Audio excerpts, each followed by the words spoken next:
leur demande, en période on leur demande d'aller monter la garde au château, on leur demande de surveiller au fort de Rome les points de passage, etc. Et quand on ne travaille pas, quand on doit monter la garde, on ne peut pas travailler et subvenir aux besoins de sa famille. Et ça gêne beaucoup les Giftois, de même qu'ils ont beaucoup à fournir pour l'équipement de ces soldats qui ont des besoins, etc. Alors, ce qui est quand même un petit peu différent à partir de 1569, c'est que l'ennemi, c'est plus tellement le français, parce que la paix a été signée avec les rois de France. On se regarde en chien de faïence, mais on ne se fait plus trop la guerre. Le problème qu'il y a, c'est au sein des Pays-Bas eux-mêmes, qui se séparent entre les Pays-Bas protestants au nord, c'est ce qu'on appelle communément aujourd'hui la Hollande,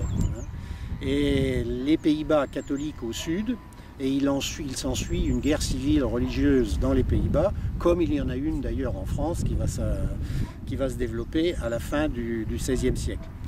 Et le grand problème de cette époque, c'est pas l'attaque d'une grande armée, il n'y a plus de grande armée qui vient ici, la Hollande finalement c'est assez loin, mais il y a des bandes armées qui passent, qui vont, qui viennent, il y a des mouvements de troupes, et ces mouvements de troupes à chaque fois provoquent la mobilisation des habitants du coin.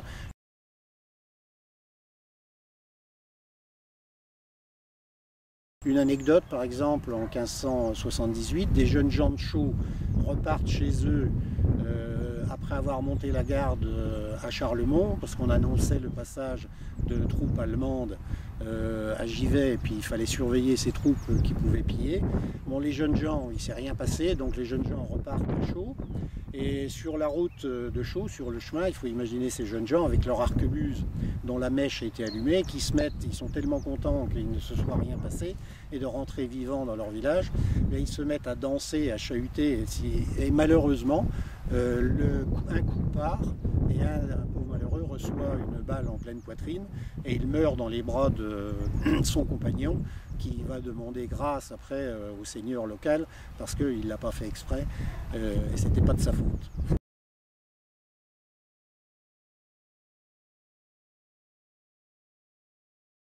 Alors un des gros soucis du gouverneur de Charlemont, c'est d'assurer la sécurité du plat pays,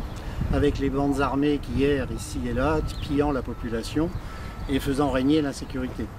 Et c'est pourquoi, avec l'accord de grands seigneurs locaux ou de personnages puissants, on va voir la région autour de Charlemont se couvrir de fermes-châteaux de ce type-là, de ce type de celle de la Viette, qui est derrière moi,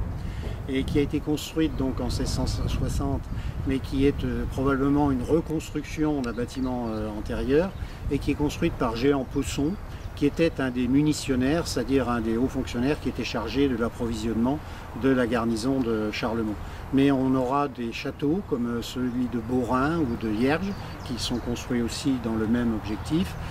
d'autres fermes-châteaux comme à Traigne, à Chaux, à Aubrive aussi, à Fouache même,